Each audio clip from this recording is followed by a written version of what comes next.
हृदय से अभिनंदन करता हूं। व्यक्तिगत रूप से मैं मानता हूं ये जो विषय संगोष्ठी का आप सबने तय किया है, सोच समझ करके शैक्षिक अनुसंधानों में राम राज्य की परिकल्पना, चुनाव का वातावरण है, इसलिए मैं मर्यादा का पूरा ध्यान रखूंगा, विषय पर ही बोलूंगा। पिछले कुछ वर्षों में जो देश में बदलाव हुआ है, कोई भी एक विचारशील व्यक्ति इस पर विचार करेगा या देश और दुनिया में जो शोध हो रहे हैं, रिसर्च हो रहे हैं, उनके विषय क्या है। सामान्यतः आप देखेंगे तो सबसे ज्यादा शोध और रिसर्च सुराज, सुशासन, समावेशी समाज, समता की व्यवस्था पर, समाज विज्ञान में रुचि रखने वाले विद्यार्थी और शोधकर्ता काफी काम कर रहे हैं और इनके अनेक पहलुओं का अध्ययन करते हुए आम नागरिकों के जीवन में जो बदलाव आया है पिछले 8-10 वर्षों में हिंदुस्तान के अंदर,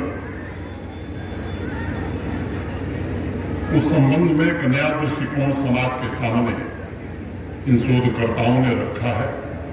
और मैं आपसे आग्रह करूंगा कि जो लोग भी इसमें रुचि रखते हैं, मेरा निवेदन होगा उन शोध पत्रों को एक बार जरूर आप ध्यान से देखें। अनेक रिसर्च शोध में ये निष्कर्ष आया है कि आज भारत के संपूर्ण समाज में एक नई सोच का जन्म हुआ और आजादी के लगभग 7 दशक बाद समाज से भय, भ्रष्टाचार, भेदभाव और भूख काफी हद तक हिंदुस्तान समाप्त करने में सफलता पाया है। जन कल्याण और समावेशी विकास की एक नई व्यवस्था हिंदुस्तान में स्थापित हुई। मित्रों, मैं मानता हूं कि शासन में अगर अदम्य साहस हो तभी किसी परिवर्तन का जन्म होता है, क्योंकि इसमें से बहुत सारे लोग हैं लंबे समय से देश की शासन व्यवस्था से परिचित हैं। परिवर्तन से समाज में एक नए प्रकार की आकांक्षा का जन्म होता है और एक आकांक्षी समाज अपने नागरिकों को सामाजिक, आर्थिक और सांस्कृतिक रूप से समृद्धशाली बनते हुए देखना चाहता है। अलग अलग कालखंडों में तथा दुनिया के अलग अलग देशों में इसके अनेक प्रमाण मिलते हैं। और जो बात मैंने कही कि साहस और संकल्प, ये दो ऐसे मुख्य तत्व या अवयव हैं जिसने संपूर्ण समाज की, हमारे देश के संपूर्ण समाज की भाग्य रेखा को ही रूपांतरित कर दिया। किसी भी राष्ट्र, राज्य या किसी व्यक्ति, इंसान के जीवन में यह रूपांतरण ही, मैं मानता हूं, सबसे बड़ी घटना होती है, क्योंकि इसके द्वारा आदर्श और सामंजस्यपूर्ण शासन का मार्ग प्रशस्त होता है। कल मुझे अभी संतोष जी संचालन कर रहे, उन्होंने जिक्र किया तो मैं श्रीनगर से चला था। मुझे भी प्राण प्रतिष्ठा के बाद कल पहली बार रामलला के दर्शन करने का सौभाग्य प्राप्त हुआ। मुझे लगता है गाजीपुर हो या उत्तर प्रदेश का पूर्वांचल हो या देश का कोई कोना, वो स्वामी तुलसीदास जी की 2-4 चौपाई, चाहे वो पढ़ा हुआ व्यक्ति हो चाहे अनपढ़ व्यक्ति हो, सबको याद रहती है। और राम राज्य का सार प्रस्तुत करते हुए गोस्वामी तुलसीदास जी ने जो रामचरितमानस में कहा, वहीं से मैं बात शुरू कर दूंगा।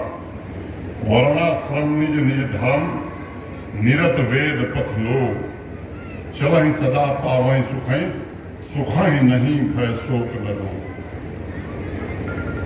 यानी ऐसा शासन जो समाज से भेदभाव समाप्त कर दे, पूरे समाज के सभी वर्गों को समान अवसर प्रदान करे, जो विकास उन्मुख भी हो, भयमुक्त भी हो, समृद्ध भी हो और स्वस्थ भी हो।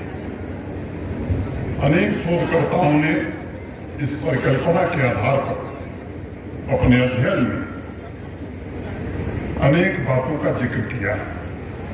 कुछ बातों का मैं जिक्र करना चाहूंगा, खासतौर से पिछले 10 वर्षों में हमारे देश में जो बदलाव हुआ है। तो एक सबसे बड़ी बात मैं आपसे कहना चाहता हूं, पिछले 10 वर्षों में 25 करोड़ लोग जो गरीबी रेखा के नीचे अपना जीवन यापन करते थे, आज वो मध्यम वर्गीय जीवन जी रहे हैं। मैंने 25 करोड़ लोग गरीबी रेखा के बाहर हैं। अब ये कहने में मुझे 1 मिनट भी नहीं लगा, लेकिन अगर दूसरे शब्द में मैं कहूं, यूरोप के सारे देश, जर्मनी, इटली सब मिला दीजिए, इनकी जितनी आबादी है उतनी आबादी को हिंदुस्तान ने 10 वर्षों में गरीबी रेखा के बाहर करने में सफलता पाई है। ये कोई सामान्य उपलब्धि नहीं। वंचित वर्ग, खासतौर से हमारे जो गरीब भाई बहन हैं, के करोड़ों युवा तथा विशेष रूप से महिलाएं, नारियों के जीवन में एक बहुत बड़ा परिवर्तन आया। अधिकतर शोधकर्ताओं का मानना है कि 7 दशक से 70 वर्षों से सामाजिक न्याय का इंतजार कर रहे अनेक वंचित समुदायों में नए आत्मविश्वास का जन्म हुआ है। राममूर्ति भाई ठीक कह रहे हैं ना कि बसपोर समाज के अध्यक्ष हैं, देखिए सामने खड़े हैं, जिसने भारतवर्ष की एक बड़ी आबादी के जीवन में युगांतकारी परिवर्तन किया। अनेक शोधकर्ता ये भी कह रहे हैं कि वैश्विक प्लेटफॉर्म पर हमारे देश का कद पहले की तुलना